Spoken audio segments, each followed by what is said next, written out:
so I think it is like electronics. Probably.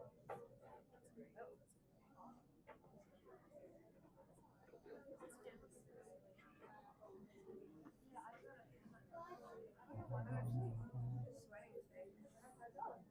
It gives a glow though. Look for the positive. I just have to tap it as well. A little bit on the back, a little bit on the lower, maybe under. Yeah, it's not great. Maybe everywhere actually. Head to toe. My hands are huge. Oh, sorry. Where? Oh, yeah. I was. I just take over. Anyways.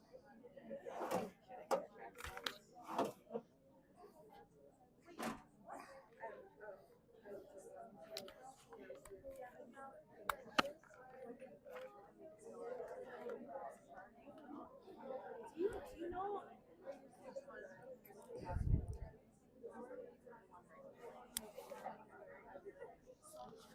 which one? Early to leave. All right. Wait. I think if I guess the right one, I feel like.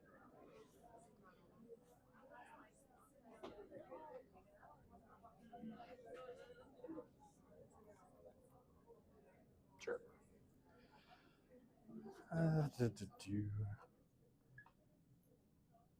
Everyone got very quiet all of a sudden.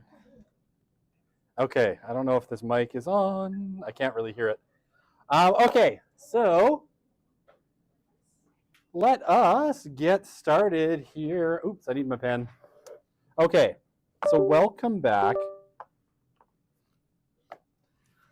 Obviously, we're in our first kind of content-based lecture for Sociology of Youth, so it's 377. Hopefully that's what you're here for. Oops. I'm having trouble here. Hang on. I want my pen to be green. There we go. Okay, so yeah, we are going to start talking about course content today. If there's any questions you have about the course, I think it's pretty straightforward, but feel free to ask it now. And again, if you want to ask questions and you're too shy, you can always use the Slido. Slido is different for every module. So until we get to the end of History of Youth and Childhood, we'll be using this one. And I think I have there we go. The Q&A is not for a little while. Okay, so we're going to start here. All right, so what I'm going to do is today we're going to start talking about where these concepts of youth and childhood come from, right? Because, while we probably think that the idea of childhood, of youth, are relatively common sense and related to biology. You have kids, they're little, they grow up, they go through a period of childhood and then youth. The particular way that we understand childhood and youth today is actually a relative historical novelty, right? And probably only starts to appear, in the last 500 years. And the way we think of it today, and it's still evolving, and we'll talk about some of that evolution because if anything, it's getting longer. But the way that we think of it today is probably at best only somewhere between 100 and maybe at the least 75 years old, right? So, the way that we think about childhood in a lot of ways might be younger than my mother, who just turned 70 in 2024. So the way that we think of both of these concepts is both evolving and it is something that is relatively novel in human history. Okay, so to do that, we're going to take the first half of this book, and you can find the link to the whole book as a PDF on Canvas. Again, the readings are always optional for this class, but if you want to take a look, Postman, who's been deceased now since 2003, was a fabulous writer, like really good at articulating things. And in this book, and especially in the first half, he kind of wants to go through how we got to our current idea of childhood. Okay, I'll tell you a little bit about Neil. One of my kind of favorite thinkers and someone I first encountered in undergrad. And sort of, it's funny how I think it was in STS 200. I encountered him for the first time, and last semester in critical media studies, ended up teaching Postman's work again. So someone I've been kind of thinking about and reflecting on for a really, really long time. Postman, kind of by trade, he's a media scholar, right? He's a media and tech scholar and a cultural critic. Born in, kind of the 1930s in New York City, and lived basically his whole life in and around Flushing, Queens. Went to Columbia University, got an education degree and a PhD in education, and founded a department called Media Ecology at NYU. He's really famous mostly for this book, Amusing Ourselves to Death, where he predicts that television in particular is going to cause everything to become kind of entertainment. A book that I still strongly believe predicted the rise of one Donald J. Trump, former host of The Apprentice, current president and tormentor of all things Canadian at the moment. Are y'all looking forward to being American? No, me neither. My daughter was having a moment in the car this morning where she's like, I don't want to be American. I'm like, I don't want to be American either. But I mean, we don't have a government right now to do anything about it, so we might just end up being American by default.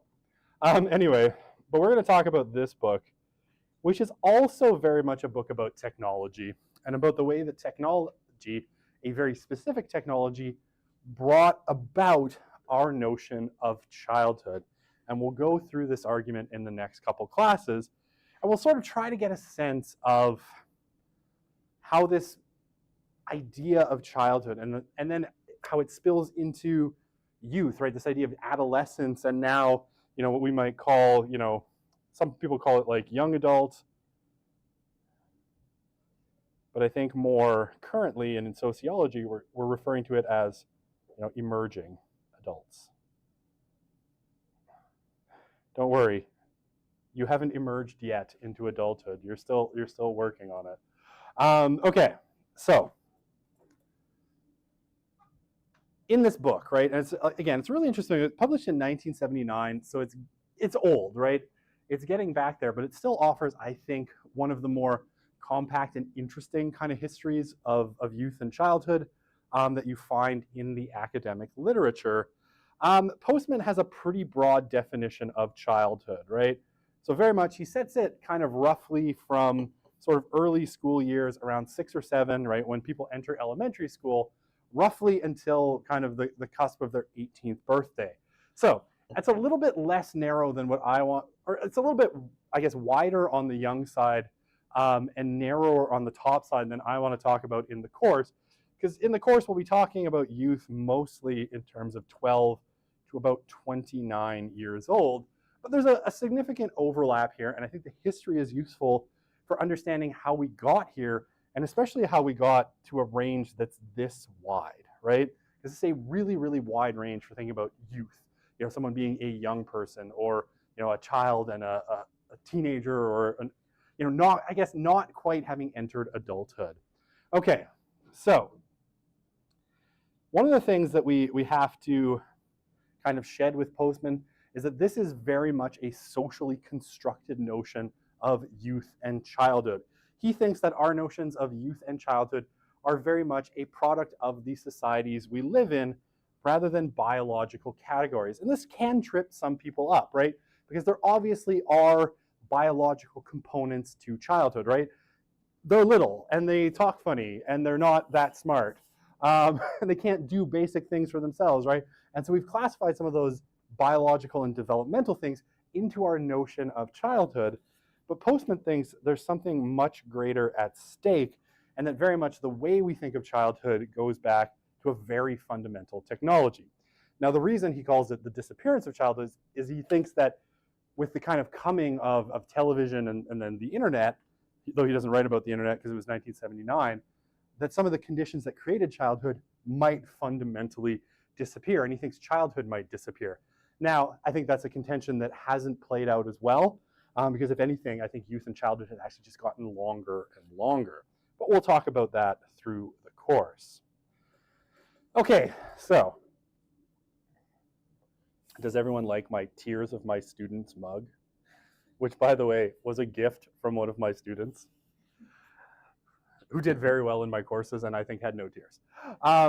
Okay, so Postman wants to kind of start building a lineage of childhood, and he does so in the beginning of the book by doing what anyone kind of from his generation does, and going back to antiquity, right, and specifically to the Greeks, right. And here, you're dealing with a guy, and if you read any Postman, you'll get the sense he really loves Western Civ, right. He's a person kind of anchored in Western civilization, and his account very much fits into a kind of Western hegemonic European sort of notions of where we go with this.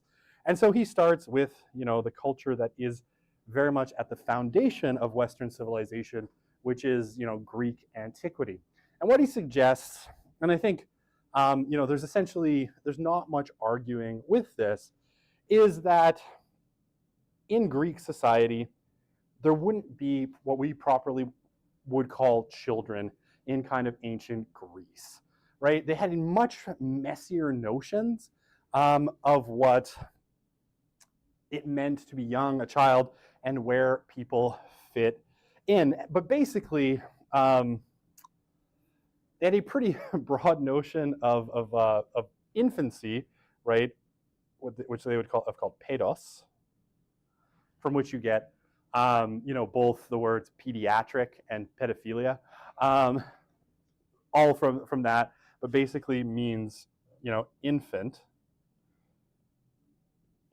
And if you're kind of a religious Christian, right, you know that you have this passage from Paul where he says, when I was it's often translated child, I thought like a child, I acted like a child, and when I became a man, I put away childish things. The word that Paul's actually using is pedos. So he's actually saying when I was a baby, like when I was an infant, I acted like an infant. When I became a man, I put away childish things. Because for the Greeks, there's really nothing in between, right? You are an infant, and then you are an adult, right? There's no word kind of in between. They do have this broad concept of youth, but it's not super useful in some ways because for the Greeks, a youth was sort of anyone who was spending time being educated, right? So you could be a youth at 10, you could be a youth at 40 if you were, say, at the Lyceum studying at the feet of a philosopher and learning, Greek philosophy, which they wouldn't have called Greek philosophy, they just would have called philosophy. So the youth probably doesn't include, young children. It probably starts somewhere around 10 when, kids are able to start reasoning and speaking at a relatively high level. But there is no word that means like child in the sense that we mean it for the ancient Greeks.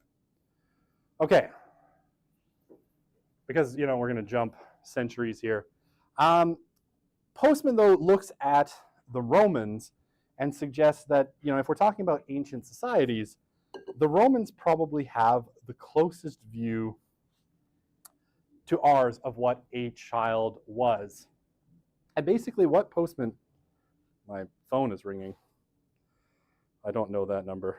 Oh well. Let's be honest. It's probably windows and doors. I am from, or duct cleaning and furnace service, the scam out of Pakistan. Oh, but they did leave me a voicemail. Oh, nice.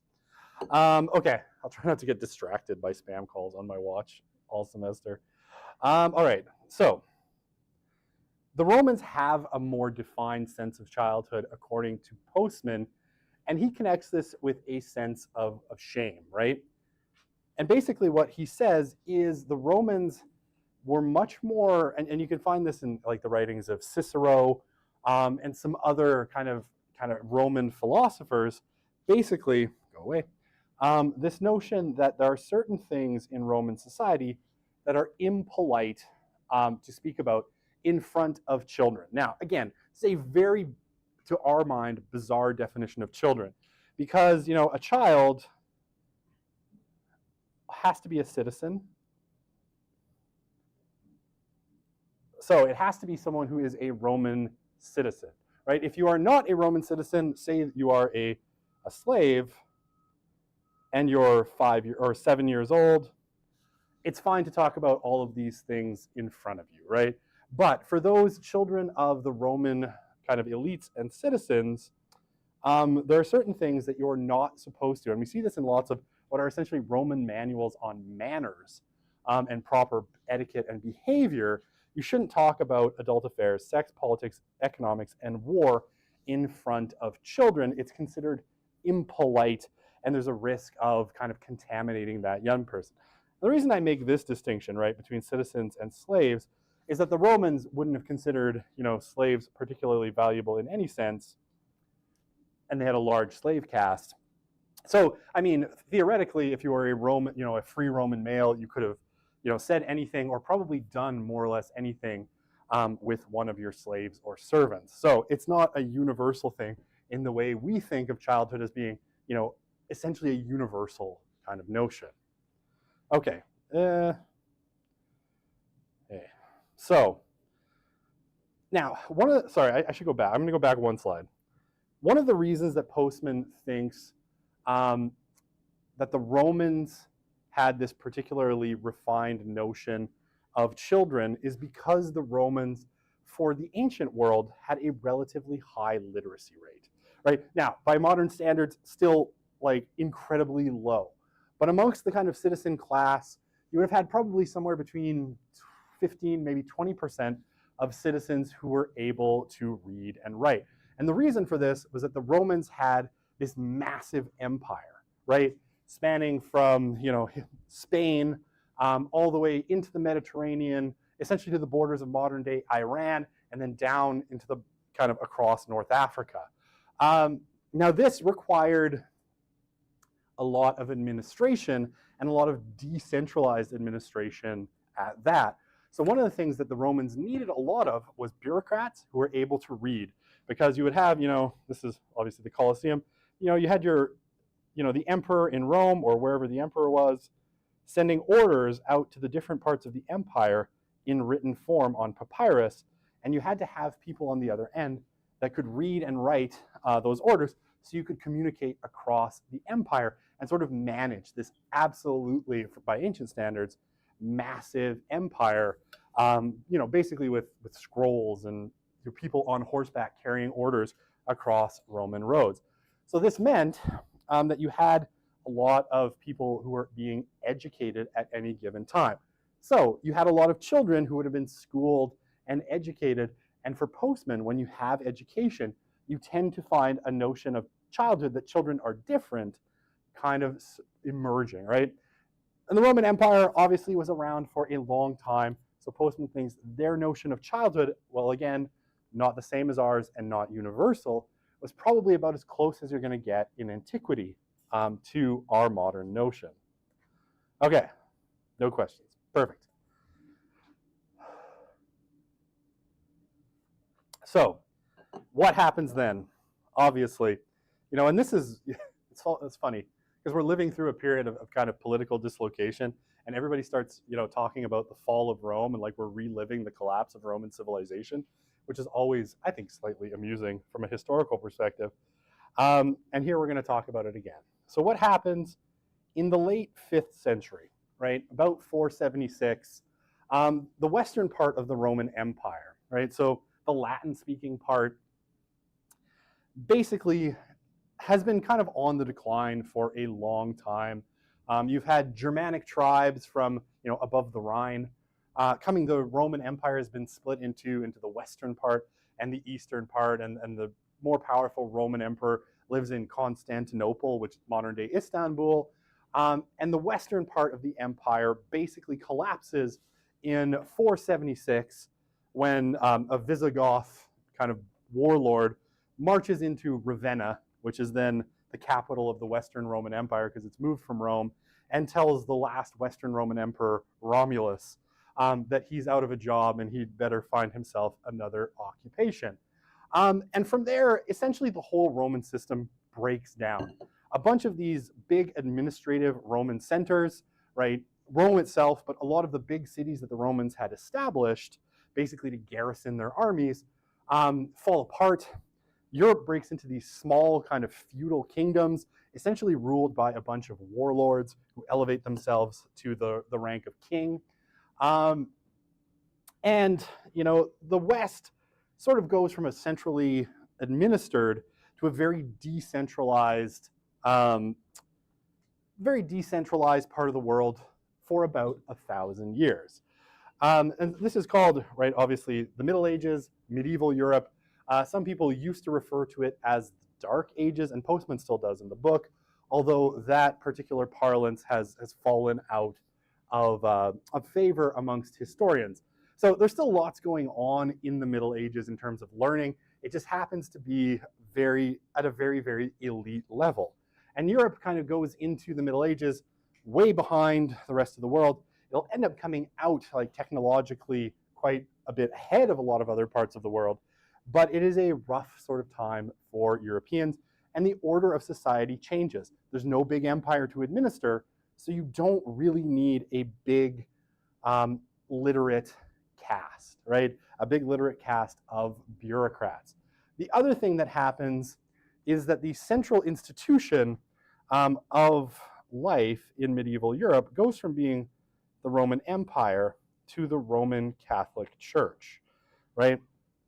So obviously, kind of from the beginning of the 1st century through into the 300s and then the 400s, Christianity conquers the Roman Empire, becomes the dominant religion, and then the Catholic Church, with the fall of the Roman Empire, becomes probably the only really big stable bureaucracy in the whole of Western Europe during the medieval period.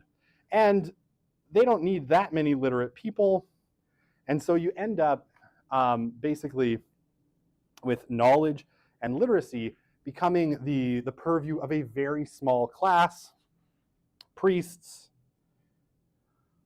monks, and a few bureaucrats. But mostly, you end up in kind of a normal situation for human beings of very low literacy, somewhere around 2% of the population being literate on average. Okay, so what happens, right? Well, this notion of childhood that had kind of existed for the Romans essentially disappears, right? And what you get is a shift from, very much a written culture in the Romans to a culture that's primarily spoken, right, or an oral culture. So what happens there? Well, in order to participate in an oral culture, according to Postman, you actually don't need a lot of education or a lot of training. Basically, by the time you're like 5, maybe 6 years old, you speak and understand well enough that you can participate in most cultural facets of life, right? You can understand most of the information that's readily available in your environment because it's going to be things that are spoken. Okay, so other things that kind of happen to children in the Middle Ages, well, amongst other things, once you get past this point, so kind of around the age of 6 or 7, you're put to work, right? Either on the family farm where you live, right? So if you manage to survive your first 5 years and you make it, past the age where child and infant mortality is really high, probably you're going to be put to work either on the family farm or you're going to be sent off at 6 or 7 to apprentice under some master in a guild that's going to teach you a trade, right? So you might start being a baker or a cobbler or a blacksmith or whatever, but that training is going to start for you at a very young age. Why? Because at this point, you're essentially able to do enough tasks and understand enough information to start learning the craft. Okay. The other thing, people in the Middle Ages tend to live in very, very close quarters, right? The average home that people lived in probably had 1 or 2 rooms at most. They were very compact, and there's no sense of personal or private space, right? Even like the medieval village, everybody kind of knows everything about everyone. There's no private, no personal space, and not to put too fine a point on it, but when medieval children, let's just say they would have had an intimate knowledge of where their brothers and sisters came from and how they were generated, because their parents are probably sleeping in the same room as them, and doing the thing that produces children within earshot of their living children. So there's no sense of personal space, and children are not shielded from the adult world at all. Everything is kind of open. And Postman cites texts from the Middle Ages where you have adults essentially grabbing children's genitals, out in the open, and joking about it, because there was just no sense of bodily autonomy, privacy, or anything like that in the Middle Ages. And of course, any education that existed in the Roman period that was hierarchical, right, that started from low and kind of built up your knowledge, disappears for almost everyone, other than a very select and elite caste that's principally educated by the Catholic Church. All right, I just want to check. Are there any questions? No, okay. So, yeah, please. Do I not have? Hang on, I will check. I've lost my mouse. It's possible that I have a Q&A. Help. I have to resize it because I can't see anything. Let me post it. Holy God, it's so hot in here.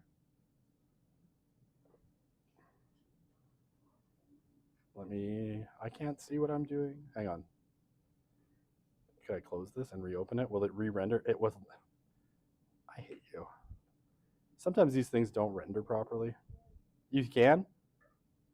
I should log into it. Okay, I feel like it's open. Oh, maybe I'll get it. It says that code is no longer available. Get a new code.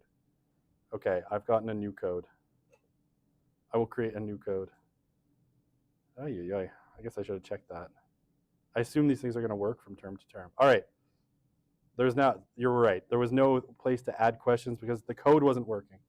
Thanks for letting me know. Okay, I have generated a new code. Now you must join the new code if I can actually start my presentation. There we go.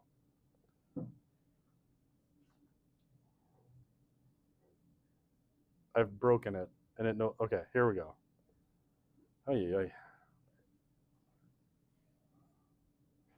28 minutes. All right, this one should work, and then you should be able to ask questions. My apologies. I will double check the codes and make sure they're still working. And spill coffee all over myself. Okay. Hi. Hello. That was so worth it. All that effort. Okay. No, anyway, please ask questions. I love your questions. Okay. So, what happens to change this, and what happens to put us on the road to modern day notions of childhood, according to Postman, is the invention of one particular technology, which is the printing press with movable type. So the printing press, we think, is invented around 1440 by Johannes Gutenberg. We don't know the exact date, but we have it in and around that point. I think it's not, it's an interesting story, but to say it changes everything is no exaggeration. And lots of people have done, like Elizabeth Eisenstein and Postman, Marshall McLuhan, have all done histories of the printing press, and all, I think, kind of concluded that the world after the printing press is profoundly different. And I love the story of the invention of the printing press because, it's just a really funny story.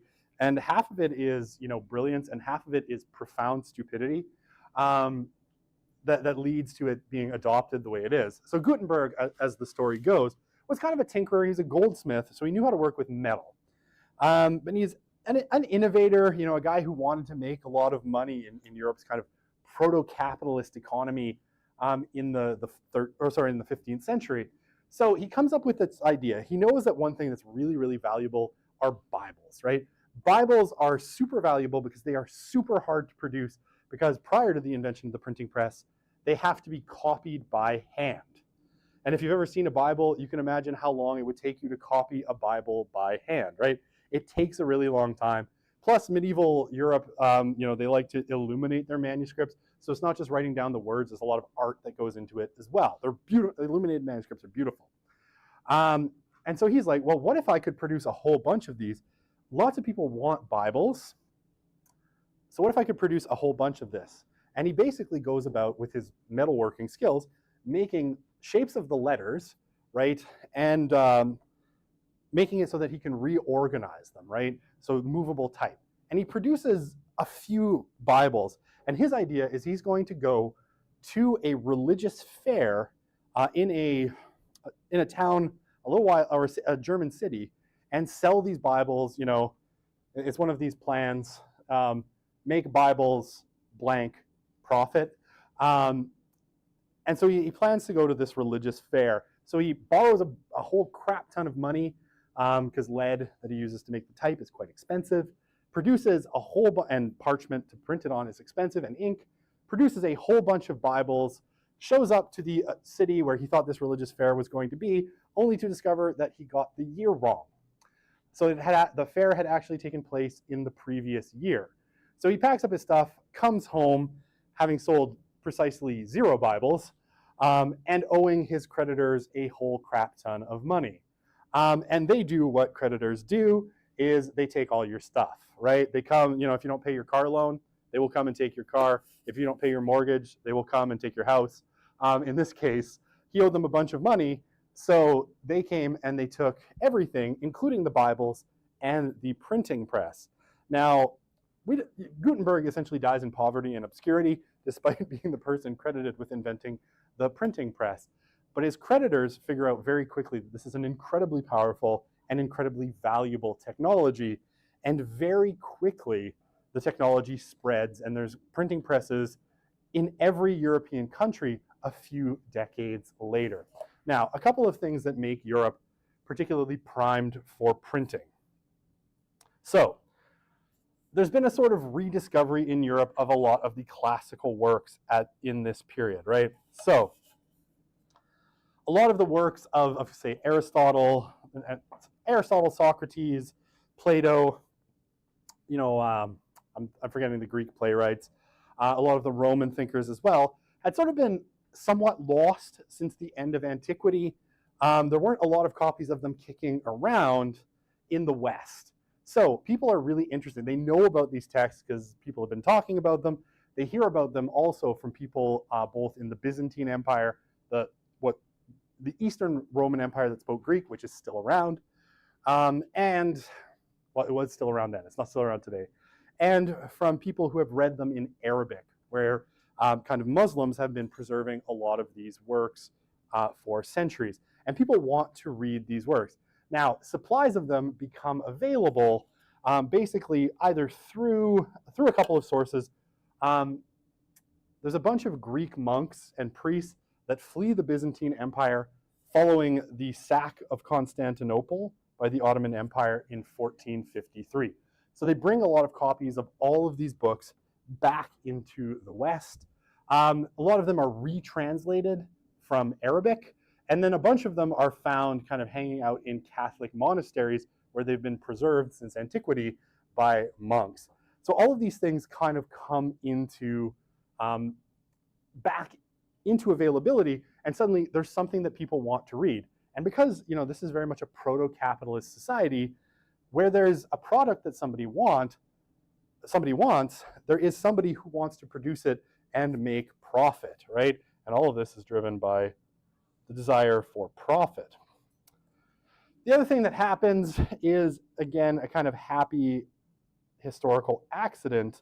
They have a very, they've inherited a couple of technologies that sort of came to Europe over the Silk Road from China.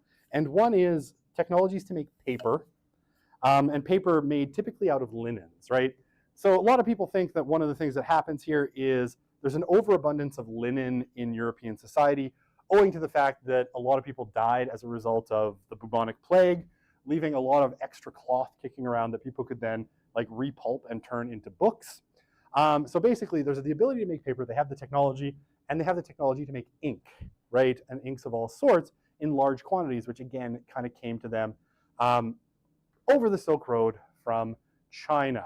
So put all of these things together. You now have movable type, ink, paper, and something people want to read, and the whole thing kind of goes nuts.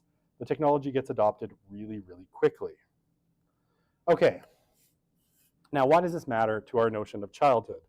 I know, I've taken 35 minutes to get to this point. Okay, so principally what Postman's argument is right here. Printing creates a separation between children and adults. Why? Well, because reading is a skill that has to be developed incrementally, right? It's not something like speaking develops incrementally as well, but you master it much more quickly. Trust me, I have kids that talk back to me at way younger ages than I wish they would. They've clearly mastered speech far faster than I think was reasonable. But reading takes a long time to develop, right? You start very simple and you build competence and complexity over a really long period of time. And so for Postman, whereas, a 12-year-old and a 30-year-old in kind of an oral society probably have roughly the same level of understanding of what's going on, a 12-year-old and a 30-year-old in a literate society, right, where print is the dominant medium, are going to have very different levels of information available to them just based on their ability to read things alone. So he suggests that reading becomes as opposed to speech, reading after the printing press becomes the basis for adulthood, right? You have to learn how to read to be a properly functioning adult. And the longer you go into the period where you have print as the dominant medium, the more this gets to be true, right? Like at the beginning in let's say 1450, it's only somewhat true. By, let's say, 1800, if you're illiterate, you're cut out of a lot of things economically, socially, politically, that you would otherwise have access to. And certainly, let's say by the time you reach 2024, right, if you can't read, I guess you can go on TikTok. I don't know. Maybe 2024 is a bad example. Okay, so, but in order to really enter adulthood, right, you have to, in a lot of ways, have mastered speech. And once you get into kind of the industrial period, right, you need to eventually learn things in order to operate machinery. Factory owners want literate workers, which is why you get the establishment of, universal public education. So, children can speak and understand speech, but they need to be taught to read. And so this notion of childhood, and especially a childhood that has a couple of qualities, right? One, it's long. Two, it delays economic activity.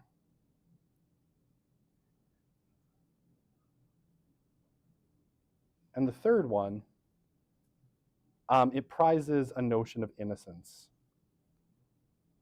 These things all kind of develop for Postman as a result of the printing press. I got still 12 minutes. I got lots of time. Okay. Oh, to clarify, the ancient Romans only considered Roman citizens to be children, so a child of a slave would not be considered a child. No, they would have been considered property, and there's lots of examples of, the Romans were nasty. Let's just put it that way. Any romantic notions we have about the Roman Empire should be immediately abandoned. They were a nasty bunch, and I'm sure, they would have been, free Roman men would have been happy to, beat, assault, rape, 7-year-old slaves to their heart's content because they just didn't think of them as much of anything, right? They were just there to be used. So, don't be like the Romans. They were bad. Okay, does the history of childhood emphasize the difference of learning versus no learning, being educated, uneducated, knowing how to read and write? Well, this is Postman's case, essentially, right? That basically, to get to our notion of childhood, you essentially need education in the formal sense, because that's where you get, these things. All of these things in some sense have to do with education. and we'll talk about that in a sec. We, if you look ahead on the slides, I'll get there. A lot of it is about schooling. Okay. So yeah, knowing how to read and write is critical. It's literacy that Postman thinks is the key. Okay, so here you have it, right? Postman has, I don't know why, I found this picture years ago. This very angry looking nun with the word shame on the bottom. I just love this image. So Postman thinks there's basically 3 conditions that you need for a notion of childhood. So shame, which is basically, things kids shouldn't know about.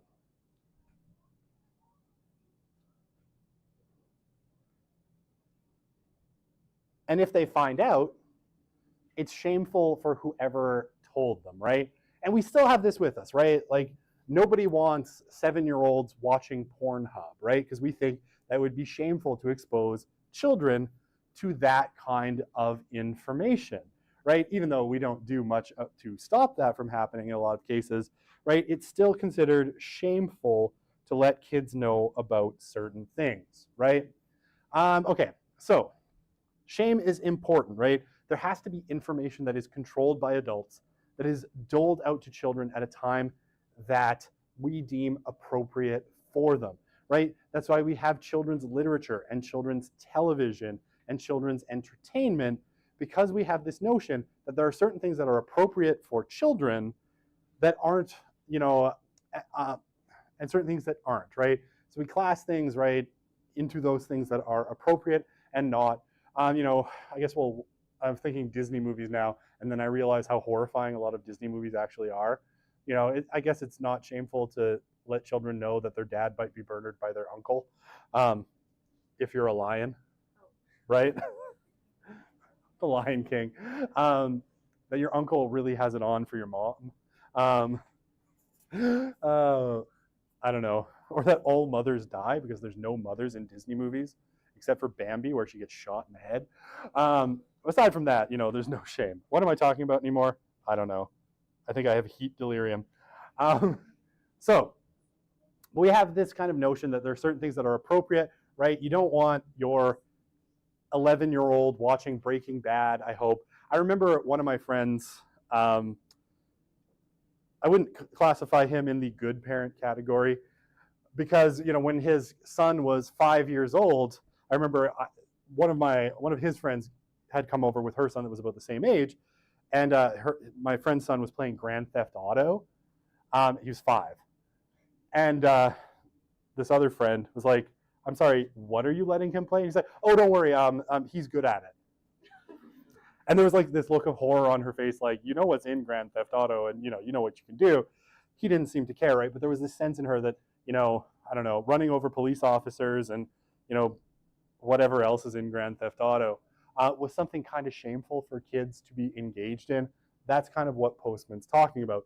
You know it when you see someone who's transgressed this, because they've shown children something they shouldn't see, right? That they're not prepared for. Now, the other two, and they're related, are literacy and school, right? Literacy, obviously, is the ability to read.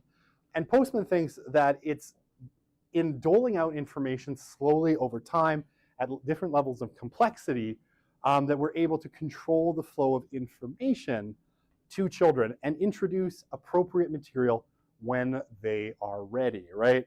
So you start with, I'm trying to think of what kids' books look like now, right? You start with something like Caillou. I know everyone hates Caillou, but I'm going to use that as an example. You start with something like Caillou, about a slightly petulant preschooler, and then you move your way up to more and more complex things over time. You introduce more violence, more realism, and all of those things as time goes on. Or maybe you just stick with Bluey forever because it's so wholesome. I don't know. And the mechanism that's typically used to dole out information is school, right? School has been the central way that we sort of slowly dole out particular pieces of knowledge that we think are key to entering adulthood slowly over time, right? And this is why, schools are the place that we tend to do sex ed, right? Because we're like, okay, you've now reached the point where you need to know this information, and here is the information about sex that we deem appropriate, right? You give people these very basic lessons. You don't hand them, the Marquis de Sade. You have a very specific way of rolling it out, and school is that way, right? So it's all related to shame and thinking that we need to control information through literacy and school. Okay, I'm just thinking, should I pause here for today with 5 minutes left? All right, I can do one more slide. Let me do one more slide. Okay. I love this word. The incunabula, or it's essentially like the cradle, right? The cradle of childhood. So where childhood develops. Okay, so what Postman suggests is that this shift from oral to emerging print culture causes the social category of childhood as we think about it today to be created, right? Children become a separate class. Why? Because they need to be taught how to function in a print culture. A print culture and a culture that is getting increasingly complex, and once we enter industrialization, that gets much worse, requires more and more time for people to gain the basic skills that they are going to need to function in society, right? And so very quickly, you get benefits. Where you get schools emerging first, economic activity explodes, right? And not for nothing, where does that happen first? It happens mostly in England, right? And Scotland. The Scots are great at it too. So education becomes a primary social goal for a couple of reasons. A, there's a lot of benefits to an educated population. They're much more economically productive. The countries that have an educated population surge ahead in terms of industrialization and things like life expectancy, military power, wealth, and all of that stuff, right? So it becomes an important social goal. Governments and kingdoms and kings and parliaments want an educated population. And Scottish Presbyterians call for a national system of public education as early as 1560, which is only 120 years after the printing press was invented. So, I mean, that seems like a long time, but, in historical terms, that's very, very quick. And you can see how much European life has changed in only like a century and a quarter. Okay, that didn't take me as long as I thought. Okay, let's pause here. We'll come back on Friday and we'll keep going. We'll end a couple of minutes early. And we'll keep going from there because there's lots to say on all of these. We'll see you on Friday.